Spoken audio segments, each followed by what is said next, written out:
রাধে রাধে। সকালে উঠে এই কাজ করবেন তো আপনার প্রত্যেকটা দিন হবে শুভ।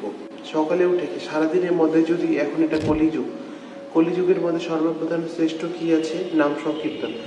আপনি যদি প্রত্যেক দিন ঘরে অন্তত 5 মিনিট, 10 মিনিট বা 20 মিনিট নাম সংকীর্তন করেন, তাহলে এটা গ্যারেন্টি বা আপনার বাড়িতে কোনো সময় কলিযুগ প্রবেশ করবে না। কলিযুগ কি?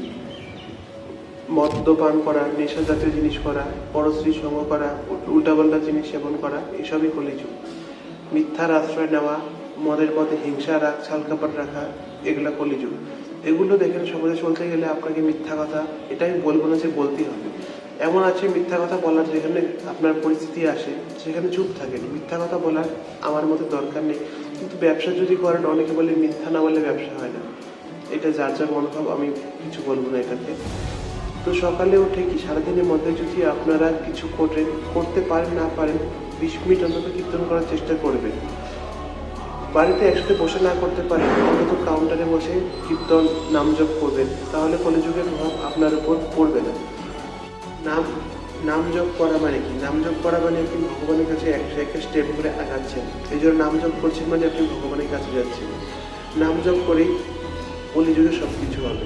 অন্য যুগে অনেক সাধন আছে, যজ্ঞ, ধ্যান, তপস্যা, অনেক কিছু করতে হয়। কলিযুগে একমাত্র ভগবান সহজ থেকে সহজতর রাস্তা দিয়েছে, সেটা হলো নাম জপ। এটা যত বেশি করবেন তত ভালো। যখন যখন সময় পাবেন তখন তখন করবেন।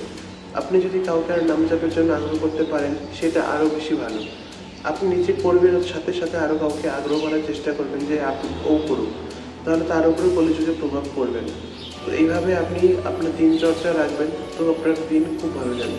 ভগবানের সেবা, নাম জপ, হিংসা রাগ ছাড়বেন, তো কলিযুগের প্রভাব আপনার উপর এমনিতেও পড়বে না। যদি ভিডিওটি ভালো লাগে চ্যানেলটিকে সাবস্ক্রাইব করে আমার পাশে অবশ্যই থাকবেন। রাধে রাধে।